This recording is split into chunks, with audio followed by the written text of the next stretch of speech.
We have to expose kids to as much literacy and words, millions of words at an early age so they can make those neurological connections early. And when you do that, you begin to create, whether you know it or not, profound thinkers for the time they get into kindergarten and first grade. And this is research based, but you've got to expose these kids to as much words and literature as possible the earliest grades.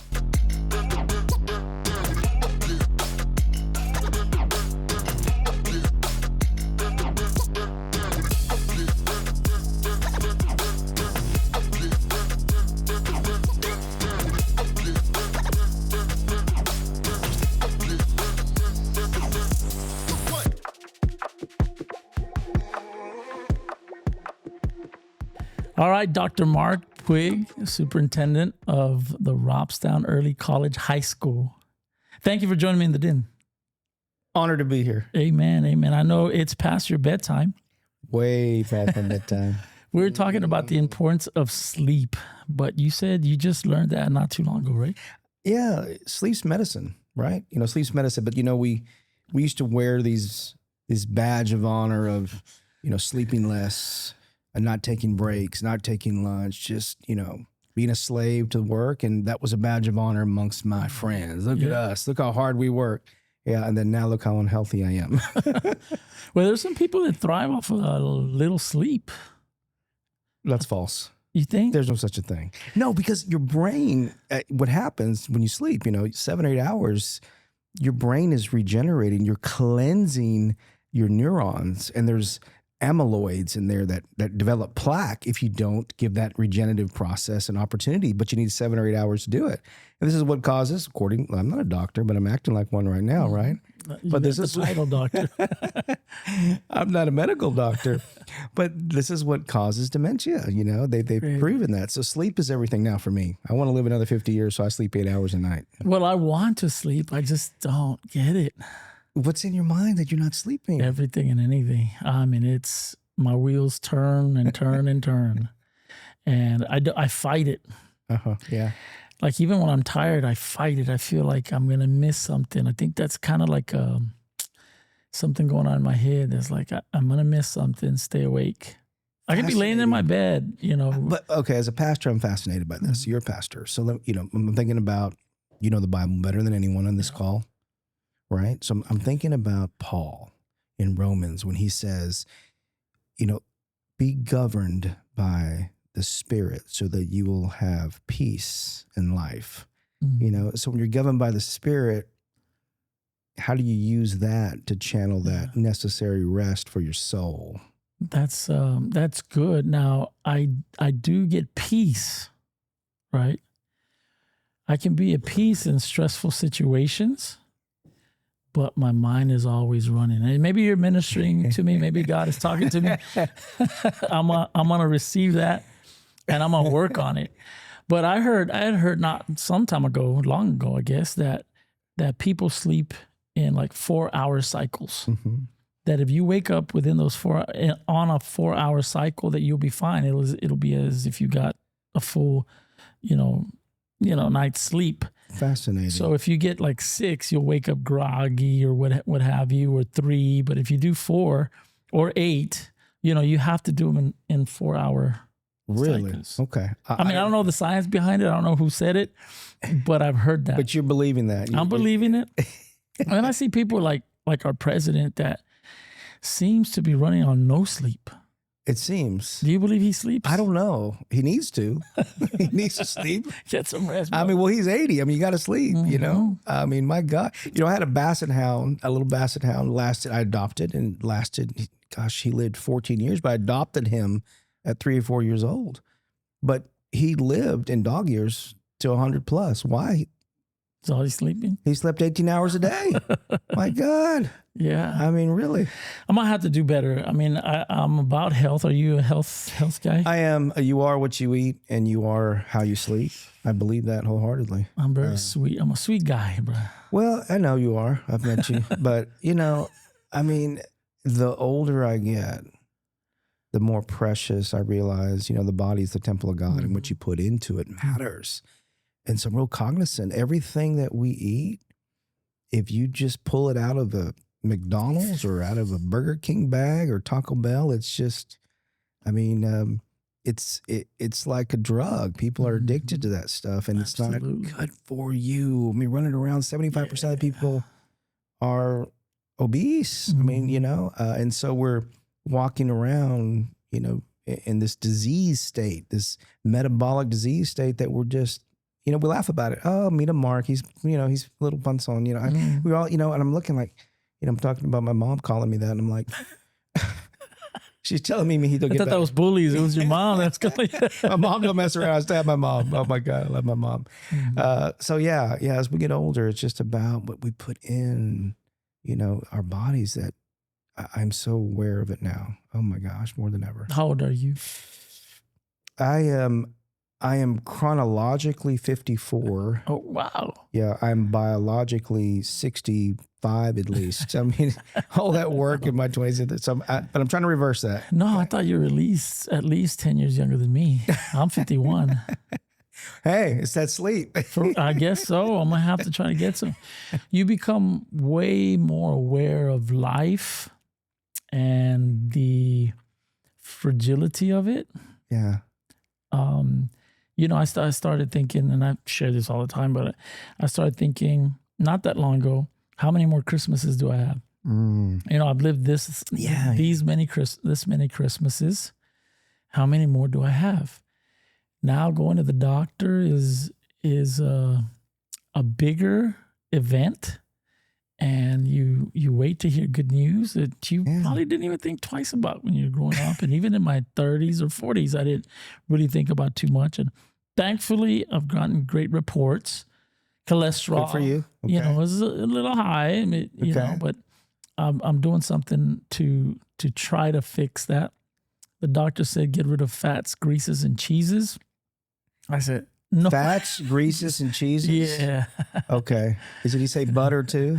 He didn't say it, but it's probably, I don't know. Butter's good for you. Good for you. Yeah. Fat is good for you. Healthy fat's good for you. Avocado is great for you. Coconut oil, great for you. There you go.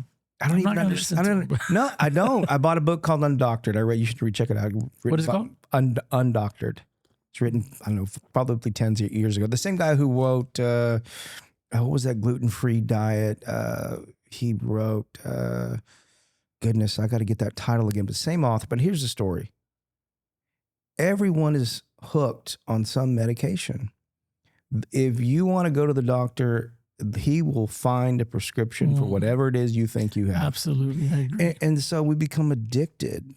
And I want to be undoctored. I don't go to I'll go to a specialist. Okay. I got to get an appendix pulled out. I'm going to go. Right.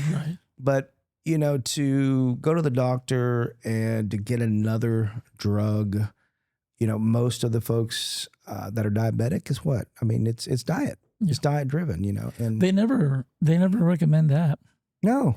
The first thing he told me was that I needed to be on great guy. I'm not calling him, but that I needed to be on a pill. Yeah, of course. So will you take it? I'm like, what, can I do it through diet? Yeah. Get rid of fats, greases, and cheeses. I was like, and then, so I went about and my blood pressure was a little high. Yeah. So I said, I'm going to give blood. I'm going to donate blood. Supposedly that helps with the, that was an engine going by a car. It's speeding. Thankfully, we don't hear it. Yeah. The audience didn't hear it. I don't think they're going to hear it anyway. But so I said, I'm going to donate blood because I hear that helps blood pressure. Anyway, I think it's healthy for you. And then I heard that if you give platelets, it'll help with cholesterol, lower cholesterol. Do you know that? Well, yes, but why do you want to lower your cholesterol? The bad cholesterol. Okay, which is the bad cholesterol? I don't know. It's HDL. And whatever. But I don't know what your cholesterol number is. That's a personal thing, but I can tell you it's up in the 200s. And so what?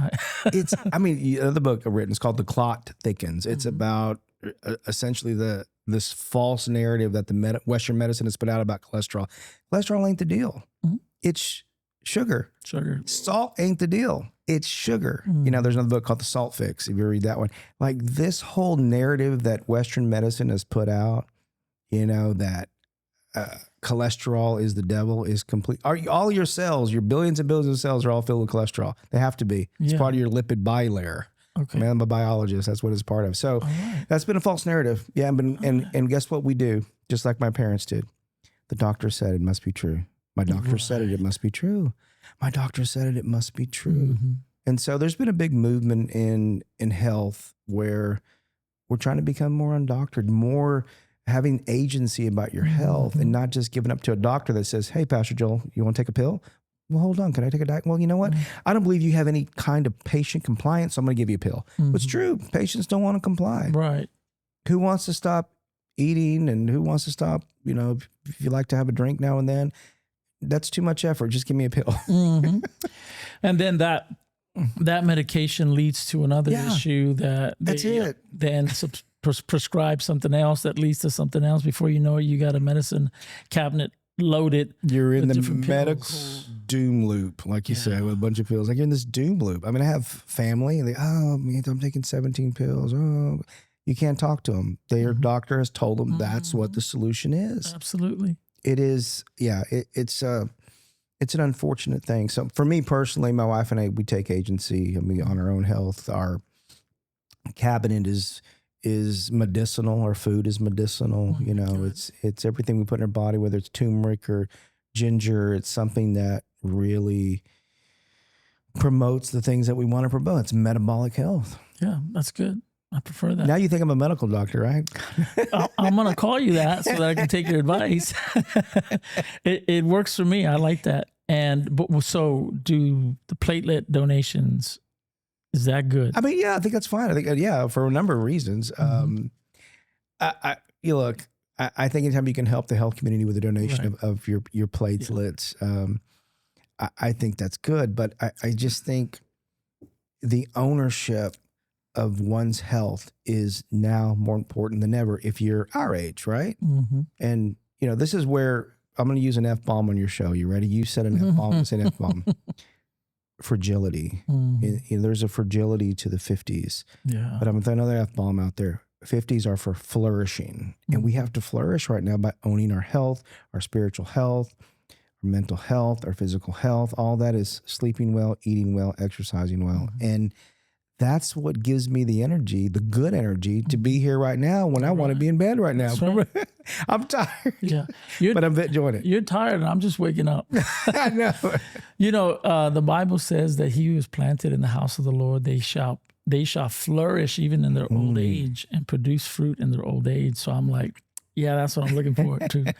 I believe that if you're, and it's not just that you're in the house of God, it's what's happening in the house of God. Amen. You're receiving the nutrients like that tree planted by the rivers of water that brings forth its fruit in its season, whose leaf also shall not wither, and whatever he does prospers.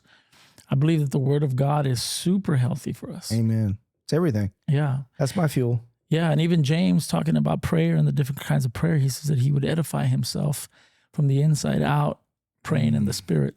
So it's important. I think a lot of people don't realize how important church is and relationship with God is.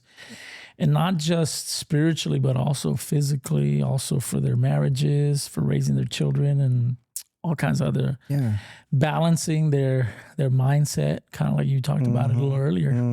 You were quoting scripture with that. Well, it's amazing how people don't understand the spirit and body mind connection. They don't. You can't divorce the spirit, from your physical. And when you feel fed by the spirit, I'm talking to a man of God here, a pastor, your life, your peace, your sense of self, your sense of purpose is revealed to you every day. And as a younger man in my youth, you're still discovering that, I mean, you're saved when you're young, but you're still discovering that spiritual maturity, that awareness that, gosh, Jesus loved me, man. He died for me. I am washing his blood and I don't work for anybody but him, you know? And now in my 50s, coming to that realization, I'm flourishing. Like I feel so good about what I do every day, who we serve every day right here in Robstown, America. Like, God, thank you. bringing me here, But it's that, that awareness that happens in your 50s. It could happen when you're earlier, where we're not striving for anything. I'm not striving for that next job. I'm not striving. I've got to be this, CEO of a school district, and it's got to be this big. And I'm not searching for meaning there. I have my meaning and my purpose. Yeah, I think by the time you're in your 50s, you're now looking to raise others that will continue on what God has called you to do. Yeah. Before you're building.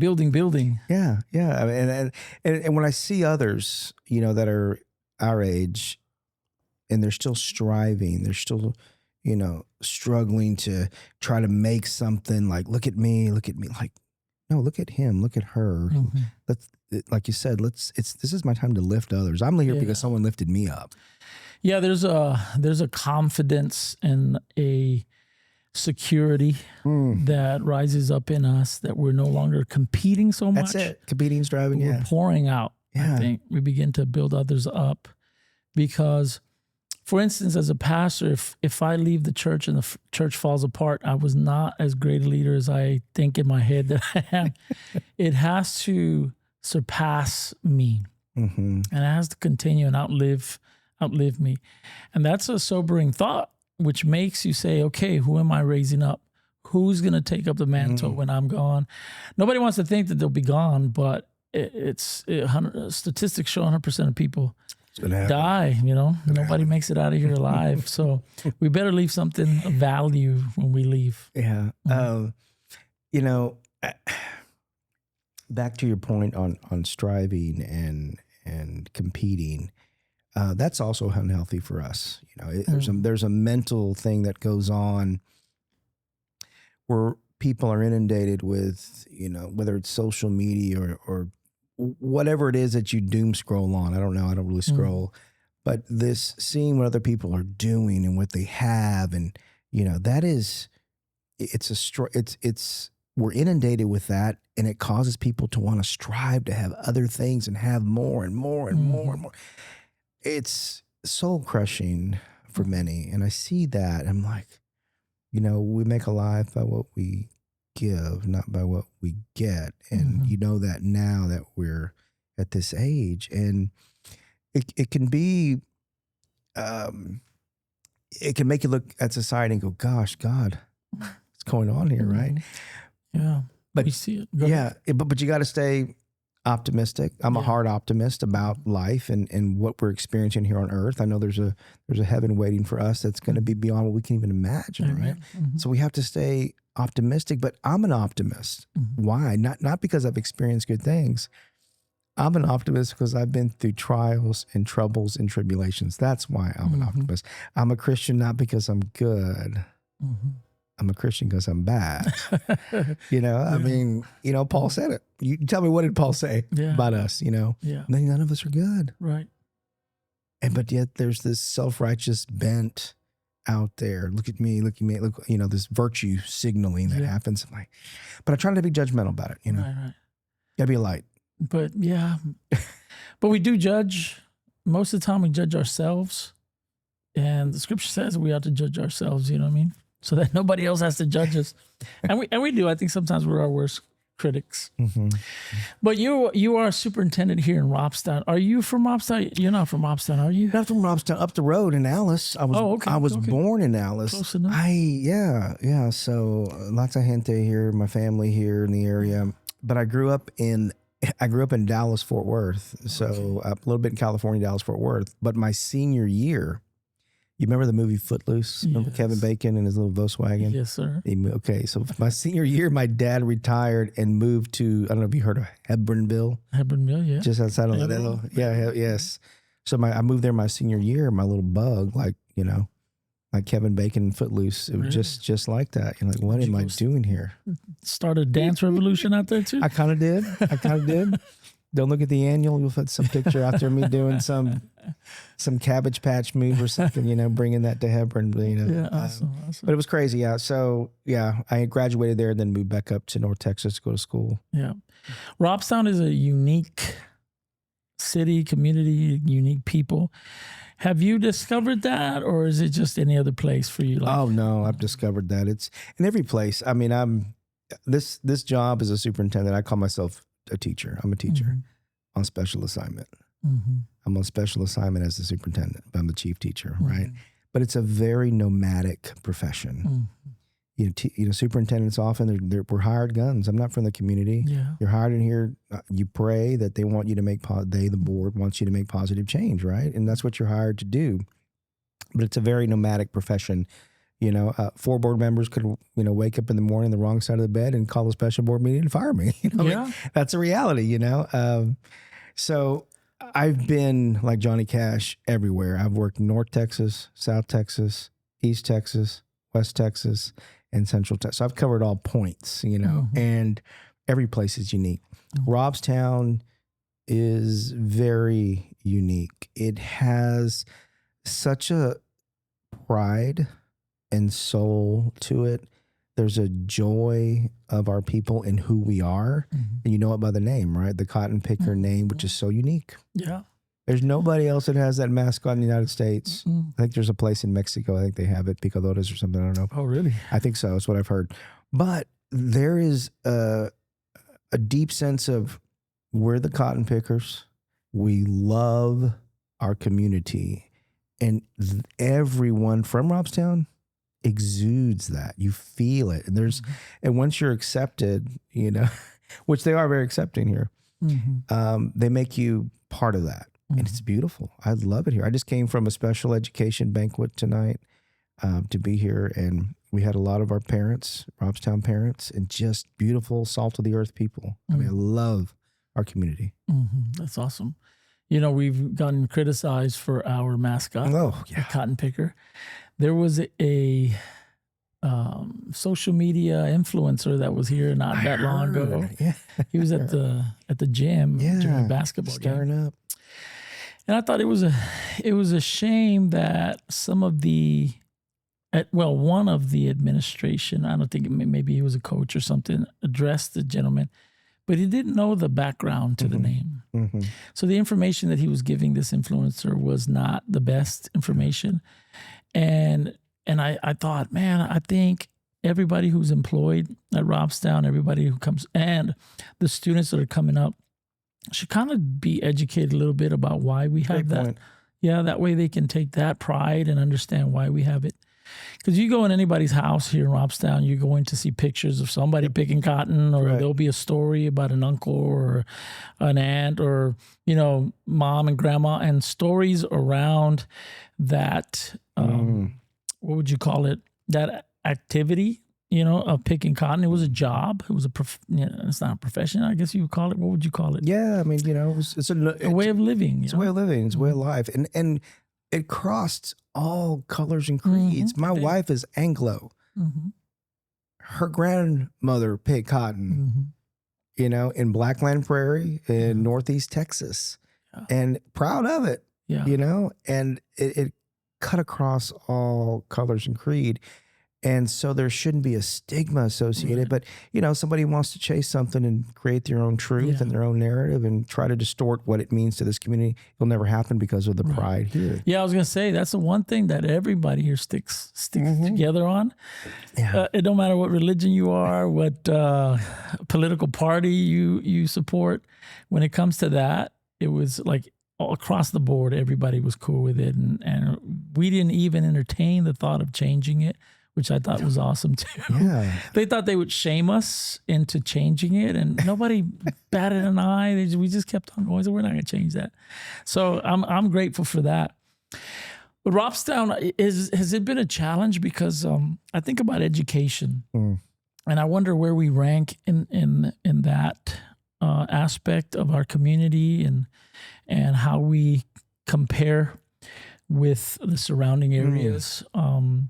And not just our students, but even our adults, the community itself. Because if we don't produce and provide something for the young people to do here, then this is going to become a different Robstown in the future. So we got to make sure.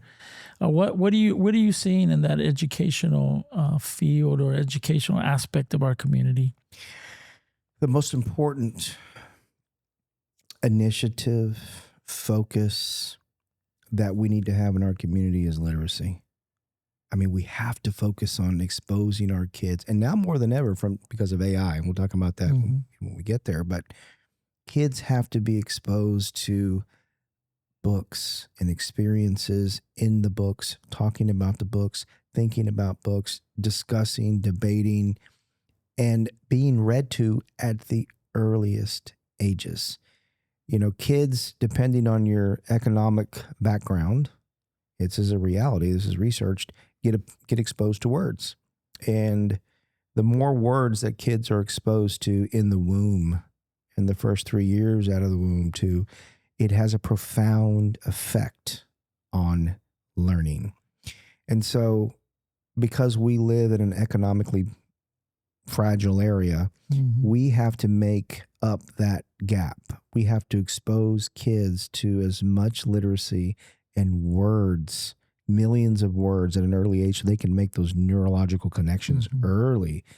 And when you do that, you begin to create, whether you know it or not, profound thinkers by the time they get into kindergarten and first grade. And this is research based, but you've got to expose these kids to as much words and literature as possible, the earliest grades. I'm just having this conversation with, Dr. Borchard. I don't know if you've had him on your show. Yeah, he's a cousin of mine. Yeah. Oh, okay. Love the gentleman. He understands. I mean, he is a pediatrician. He gets it.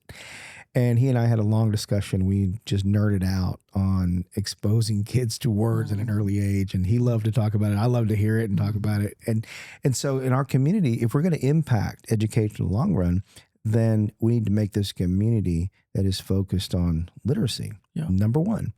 And we have pockets where it is. But the thing is, where we come from can never be the reason we don't excel, right? I mean, I don't know how you grew up, but I grew up pretty humble, and it doesn't matter where you grow up. We have a responsibility to make sure the next generation is exposed to words, books, and literature so that it opens up a whole different world. So the school has a responsibility to do that and to reach out to parents to help do that. That's what Dr. Borchard is doing with his program, Robstown Youth Futures. Futures, yeah. So it's this. We're ripe for transformation here in Robstown. We are ripe. Yeah, I like seeing that. I know we've been sending kids, in the sports aspect, but I think it's also happened in the academics. We're winning state titles and all kinds of different things. I think it's amazing. Yeah. Something I wanted to say about that, because we did grow up with, it was struggle for most here in this town. Not everybody struggled that hard, but we're not rich or anything like that financially. But something that I noticed from my parents and my dad, they used to share dichos, and I was sharing this with one of my guests, and there was a lot of wisdom in those dichos. Yes, sir. And I'm like, where were these people, these humble, poor people, getting such wisdom that I feel like it's lost? I was telling him, I feel like society and our grandparents and great-grandparents were living in a more sophisticated time than now. I feel like now it's kind of basic. There's not a lot of depth to it. Wow. And I feel like they had that. Do you ever notice that? Well, absolutely. I do. I agree with you 100%. And what's happening, you're probably familiar with the Flynn effect. And, you had some researcher in the 80s that basically chronicled IQ. So, IQ, every generation is smarter than the previous. Every generation is getting smarter, except now. Right. Except now. Yeah. And the reason being is what? Artificial intelligence. We're having to offload our thinking. We're having to offload what you said too. Wisdom is no longer being passed. And who cares about wisdom? I have AI. That's my wisdom. So we need more human intelligence now more than ever than artificial intelligence. Now more than ever. So yeah, I have seen that recently, really in the last 3 years. But yeah, that stuff is not sticking, that stuff, the details with culture anymore. I don't hear it like I used to. But part of the reason too is folks aren't thinking deeply. Like Mark Twain said, deep thinking is hard work, so nobody does it. Mm-hmm. But we need to now more than ever, particularly in the school system, is teach kids how to think originally, how to really productively struggle to produce something that is their own, not from a machine. But what are the machines doing? They're advertising this. Like, hey, you don't need to think. I'll do your memos for you. Yeah. You need to think. I'll do your homework for you. Mm-hmm. Here's the syllabus from a college. Colleges are failing, miserably. They're closing 60 universities a year. Wow. Now, the flagships aren't closing, obviously, but, all of these other satellites and other universities and even some, lots of small privates, they can't succeed anymore. But part of the issue is, too, like, kids, what's the point? What's the point of going to university if I'm going to get a syllabus, I'm going to dump my syllabus into a bot called Einstein. Einstein is going to look at the syllabus, and Einstein's going to take the quizzes for me, going to do the writing assignments for me, do all of the things that are required of me as a student. And then guess what the professor's going to do? The professor's going to use his AI bot to grade all the papers, to give feedback. Like, who is thinking anymore? So we're at a crossroads, brother. And somebody would say, why do you need to think if it's thinking for you?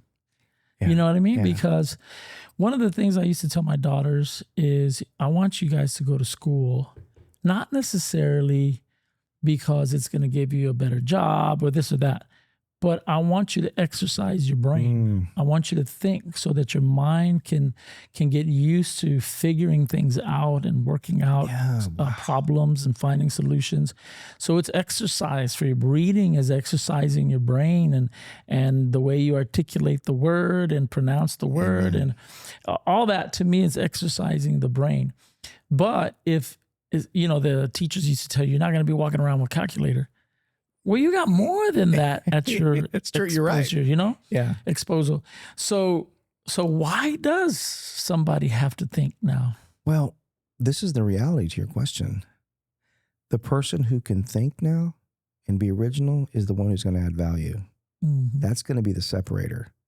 The person who can actually create something original is going to now be the thing of most value. Everyone's going to be homogenized in the way they write. Everyone's going to be homogenized in the way they think. So none of that's going to be of any more value. Right. But when they find, oh, goodness, Pastor Joel, he can think, yes, I will hire him. That's going to be the separator in the future. And if you ever see, I don't know if you've ever seen that movie, it's 20 years old. It's so funny because it's coming to fruition now.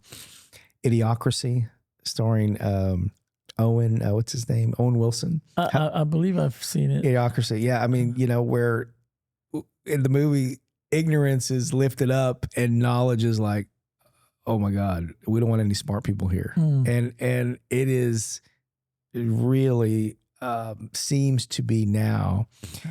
It's a scary thing because I feel like sometimes idiocracy is here. Nobody wants to think. I've heard of it. I haven't watched it. I got to go check it out. You got to check it out. I got to check it out. And I see your point. I think eventually you'll be able to spot what's not original thought, what's AI inspired. So it's like, I can kind of sense that's not original. I think that's AI. Right now, you probably can. You can sometimes if you know the person who's putting it out. You did not put that together, So you can kind of spot it that way. But as more and more comes out, I think you'd be able to discern it. Like, yeah, that's not real. Oh yeah, there's definitely patterns when you see AI. Somebody sends me something, and AI has AI is predictive. It's a large language model, so it's just predictive. It grabs everything off the internet and predicts what the next word might be, but it can't think. It has no perception. It has no context. It's just a predictive model, right? So when you see somebody send you a document and it writes in a way that is using the rule of threes, which, is a good technique to use in writing, right? It's good rhetorical piece too when you're a pastor and you're speaking, right? But when you see it in writing, certain this is, but it's not kind of pattern, it's obvious that this is not somebody's voice. AI has no way of producing a soul, and your voice is your soul. And so when you see somebody write, they're you can hear them, right? And when you see or get a piece of writing that you read and you go, that is devoid of soul. You did not put this together. I can sense it because I write and I see writing every day like you do. And it's become easy for someone to do that. And in some cases, I'm not anti-AI. Don't get me wrong. It can be a good thought partner. It should augment your intelligence, not supplant your intelligence. It should augment your work. Right? But it cannot substitute your brain or your voice. But boy, is it easy to do for people. Oh my gosh. I wonder, like, how close do you think AI will get to becoming almost sentient? Is that the word? Yeah. How close do you think it get? I don't know. The reason I say is because some people say, well, it can't feel, it can't get angry, it can't. But all it's doing is studying. Yeah. And I think it can study somebody and say, okay, this is anger. This is what people who are angry do. Yeah. This is how they respond. Okay, what do they get angry with? Okay, those are triggers for anger. I get it. What makes people happy? And they study all that information, and then they can produce something very close to seeing real. It can. Crying and all that. Yeah. Well, people are dating AI bots. I mean, it's crazy. They're getting their every type of therapy from AI bots. It's crazy. Wow. It is scary. And like we said earlier, the separator in the world now is going to be someone actually being more human and being able to connect like we're connecting right now. That's what we have to really accentuate moving forward, because it's a scary time right now. Mm-hmm. It's easy for us to just get behind a computer and, become friends with a machine now. That's easier than me having to struggle with you and debate with you and get tense with you and be awkward, and have this, and creative people conflict. Becoming less sociable. Yeah. We were out at in Grapevine, Texas, at the TPUSA Faith conference with Erica Kirk and all that. It was really good. Oh, wow. But we went out to lunch and we were at a Shake Shack. Yeah. And there was nobody in the place. They were all in the back. They had little monitors where you would put your order in and stuff. And I'm like, this is so weird. So when one of the employees was contacted to come help us with the monitor because something wasn't working right, she was kind of like freaking out a little bit. And it's like, these kids are not used to being around people. Yeah. They're not used to socializing and having a conversation. And we're equipping them to have to do it less and less. Yeah. So when they are confronted, have to talk to a person. I remember we took some youth to a youth thing, right? And so we're there, and there's a bunch of kids, and we got our boys, and we're like, guys, go talk to these young ladies. I mean, this is an opportunity to make friends and find somebody of like faith and that kind of stuff. So we're all in the van, and they're not doing that. We get in the van, and some little girl is like waving at one of the boys in the truck, in the van, and she comes up to the window, and they grab their phone and they do something on the thing. So now he's got her information, she's got his information, and their communication is all happening right here. Wow. They didn't take advantage of an opportunity to have a face-to-face conversation with anybody. Wow. And so you're saying it'd be easier to have a conversation with a robot that's close to being real, but without having to worry about being awkward and them not liking you. And it's to your point, we have to try to find a way to live right side up in this new upside down world like this. But we can do it. And, and the school system, for example, one of our students who attends your church, he and three other students I took to Galveston for a conference. And this conference is one for school board members. We get training. Superintendents get training, but it has a student voice strand. And so we submitted a proposal to present, and I and the board members that attend this student voice strand session, you get credit, right? Well, think about this for a moment, okay? You're asking kids, much as you just described right there, to go stand in a room full of 100 people and convey their ideas, original ideas, right? Well, that's what we did. And so I have a group of kiddos, they're called slackers. Superintendent Student Leadership Advisory Council, Slack, call them slackers. That's fun. That's the irony.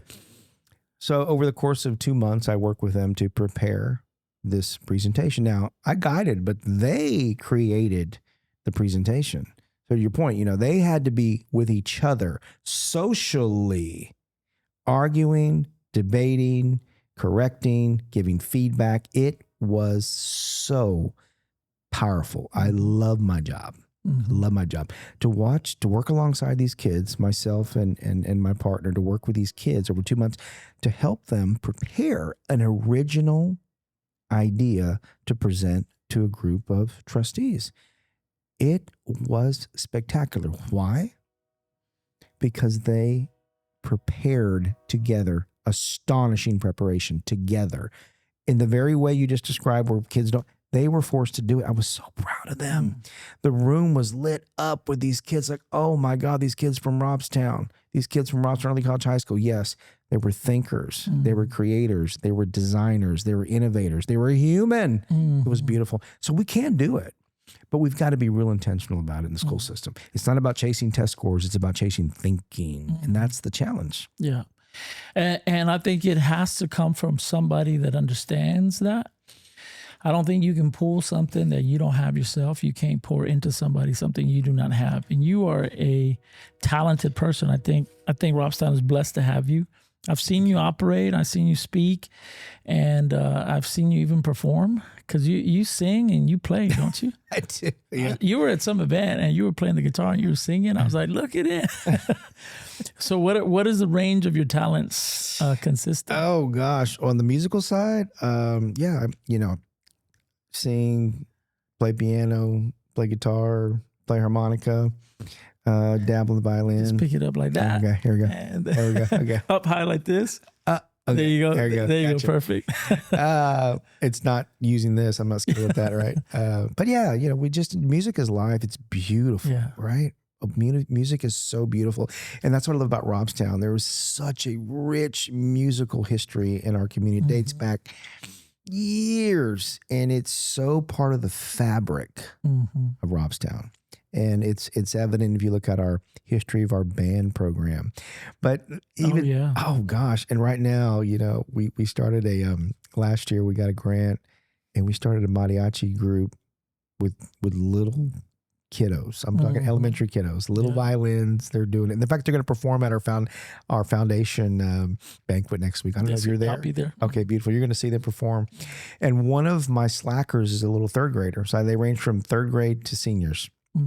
And I asked her, I said, are you ready for your performance? She goes, we're almost ready. Okay, you're going to be ready? She goes, oh, we're going to be ready. And they're going to go perform. The music that the kids in Robstown have inside of them is very unique. It's very, very special. Yeah. And so we have to give that back to our community as part of our legacy. And we have a great person kind of leading that up, Mr. Cabrera. Oh, God, what a guy. We've had him for generations. He was there when I was there.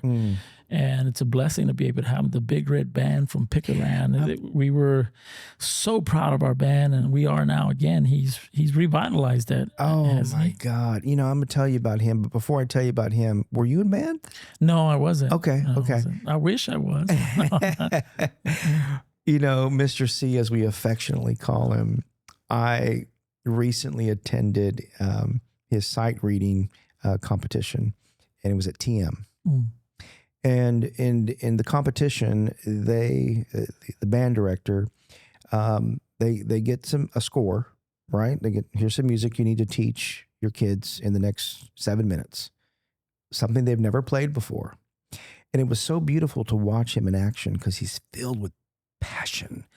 And so the facilitator of the sight reading contest comes up to Mr. Cabrera, and I'm in the audience watching. He goes, okay, here's the score. You have to say a pledge that you've never played this before.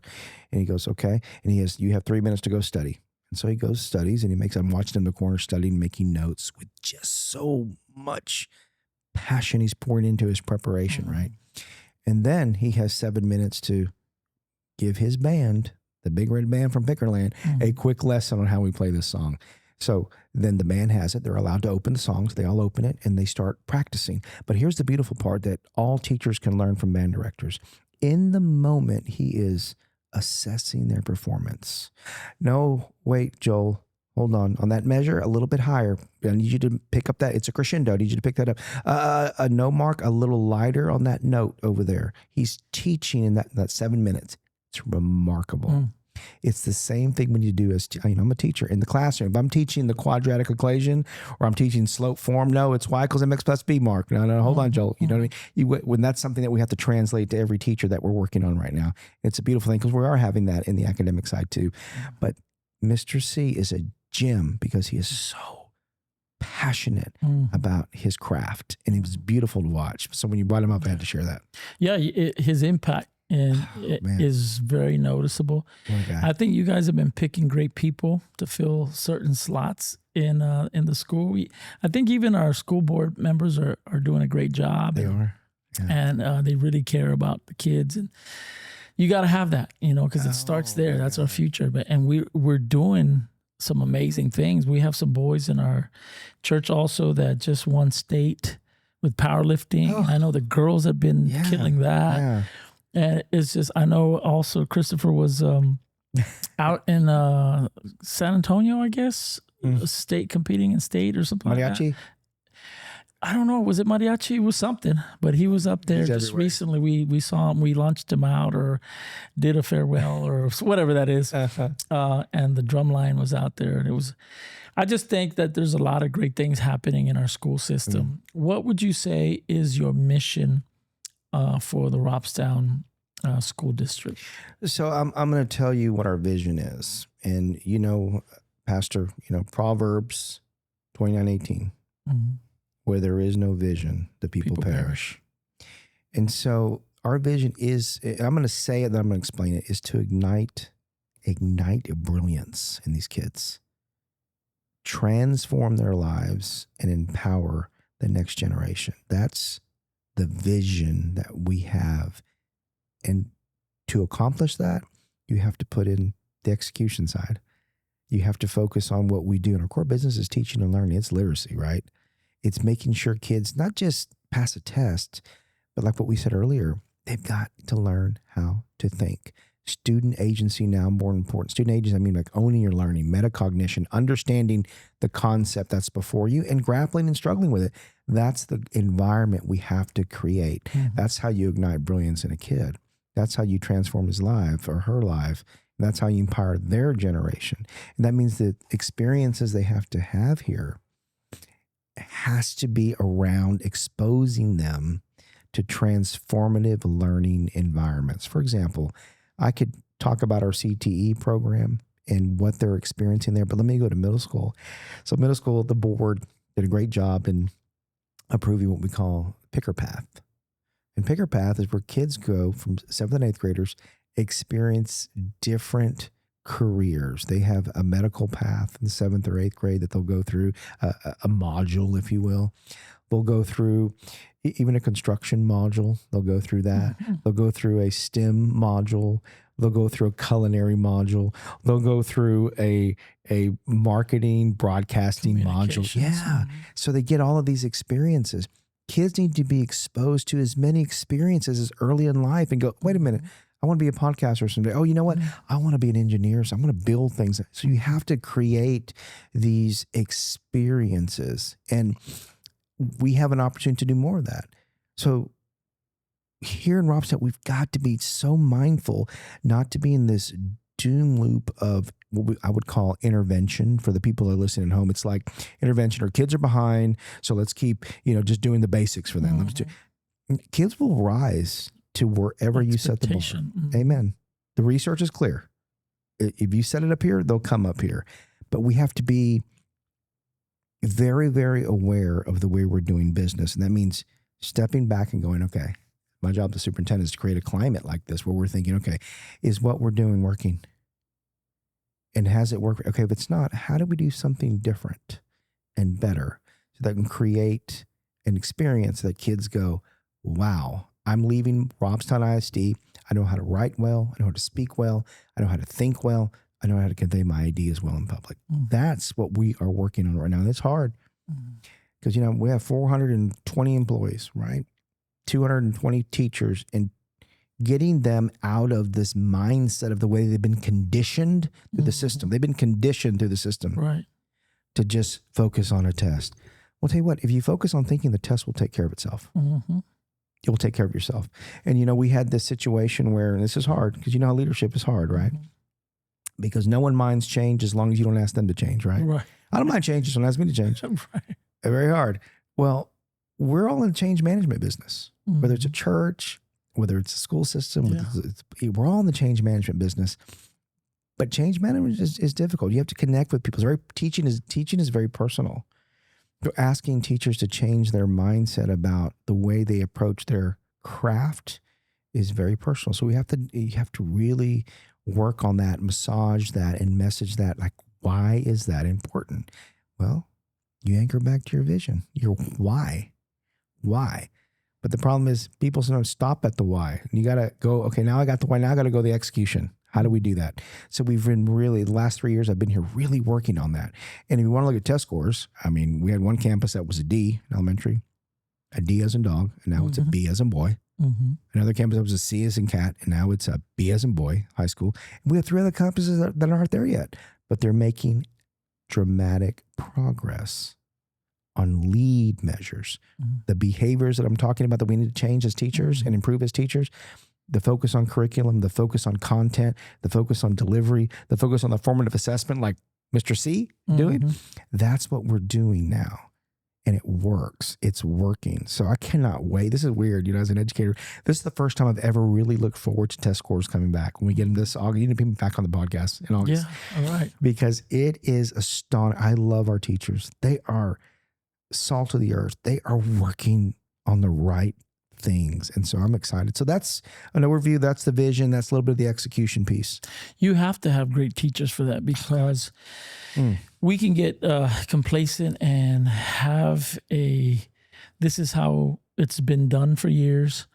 And here is this child that learns differently.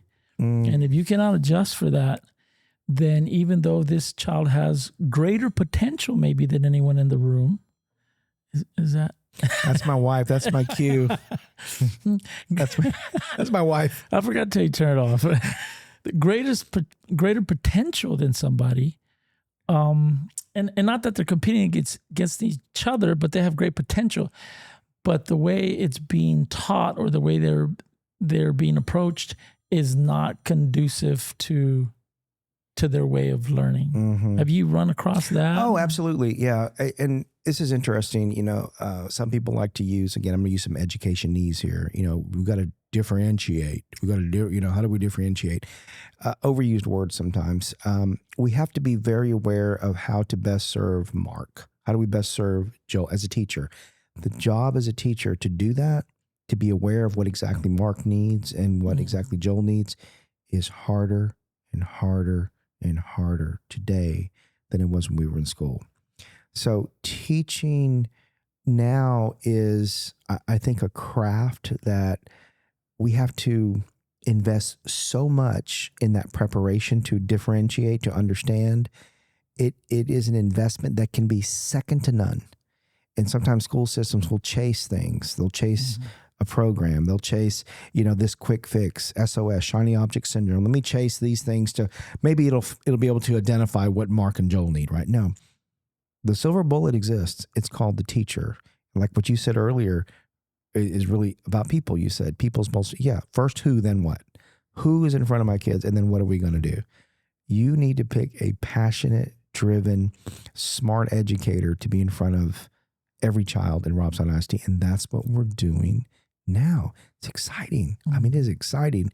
And we're creating a culture where this is a place to be that's going to be that's really about that brilliance of learning. And it's exciting. Oh my gosh. I'm worn out. Do you feel it as a calling, as a God-given purpose over your life? I do. Teaching is, I mean, you're doing God's work, right? I mean, it's the most important job on the planet. Save the clergy, right? But we're doing God's work too, right? As teachers, right? Absolutely. We're doing God's work. So it is a calling, and it's where I'm at right now. What my next journey will be, I don't know. But right now, this is where he has us.